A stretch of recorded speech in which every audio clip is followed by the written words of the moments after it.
চলো আজকে তোমাদের সাথে একটু গসিপ করা যাক। আর এই তো কিং খানের গান দেখছিলাম। আর শাহরুখ খান মানেই বেস্ট। আজকে ফজর নামাজের পরে এত মিষ্টি একটা ওয়েদার ছিল, আলহামদুলিল্লাহ এত ভালো লেগেছে। অনেক দিন পরে এরকম ঠান্ডা একটা ওয়েদার পেলাম, আর পাখিও ডাকছিল। সব মিলিয়ে আলহামদুলিল্লাহ এত সুন্দর একটা দিন দিয়েছে আল্লাহ।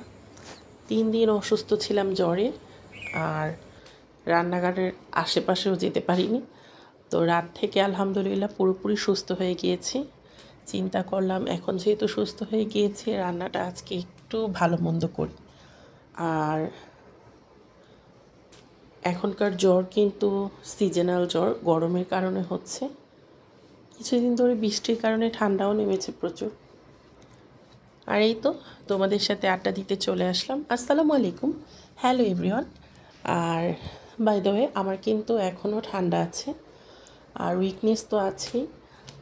যেহেতু জ্বর গিয়েছে, খুবই ক্লান্ত হয়ে গিয়েছি। আর আজকে খুব সিম্পল বাঙালি খাবার রান্না করব। আমার পছন্দের খাবারগুলোই রান্না করব। চিংড়ি দিয়ে টেস্টি করে আমি এই কারিটা রান্না করি, আর এটা আমার খুবই পছন্দের। তো এই কারিটা রান্না বসিয়ে দিতে দিতে তোমাদের সাথে একটু গল্প করি। এখন কিন্তু বেশিরভাগ ফেসবুক জুড়েই কিন্তু কন্টেন্ট মনিটাইজেশন আসছে। আমি দেখলাম প্রায় 95% মানুষের মনে হয় কন্টেন্ট মনিটাইজেশন পেয়ে গিয়েছে, সেটা পেয়ে গিয়েছে। আর ফেসবুকে আর্ন করা এত সহজ করে দিয়েছে এখন। এত মানে অল্প কিছু নিয়ম মেনটেন করলেই আমরা ফেসবুকে আর্ন করতে পারছি সবার বেলায়। তবে এর জন্য কিন্তু অবশ্যই আগে ধৈর্যশীল হতে হবে। আর ধৈর্যশীল হলে যে কোনো জায়গায়, যে কোনো প্ল্যাটফর্মে, আর যে কোনো কাজই ধৈর্য এবং পরিশ্রমের দ্বারা অবশ্যই এগিয়ে যাওয়া যায়, এটা আমি বিশ্বাস করি। আর কাজ করতে করতে দেখো আমার চিংড়ির কারিটা কিন্তু একদম রেডি হয়ে গিয়েছে। আর মাঝে মাঝে কিন্তু নিজের পছন্দের খাবার নিজের জন্য তৈরি করবে। যেমন অসুস্থতার পরে যখন সুস্থ হবে, বেশিরভাগ সময় চেষ্টা করবে কিছুদিন, 1 সপ্তাহ তোমার নিজের পছন্দের খাবারগুলো রান্না করে খেতে। তাহলে শরীরটা ভালো লাগবে, মনটাও ভালো লাগবে।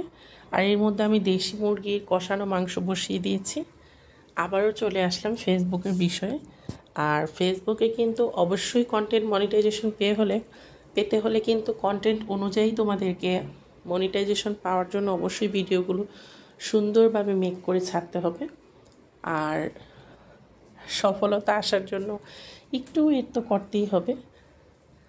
পেজ খুললেই যে আর্ন হবে তা না, তবে সফলতা আসবেই আসবে, এটাই সত্য। কোনো কাজেই মানুষ পরিশ্রম করলে পিছনে পড়ে থাকে না। সুন্দর দিন আসুক সবার, সবাই এগিয়ে যাক। ভালো থেকো, আল্লাহ হাফিজ।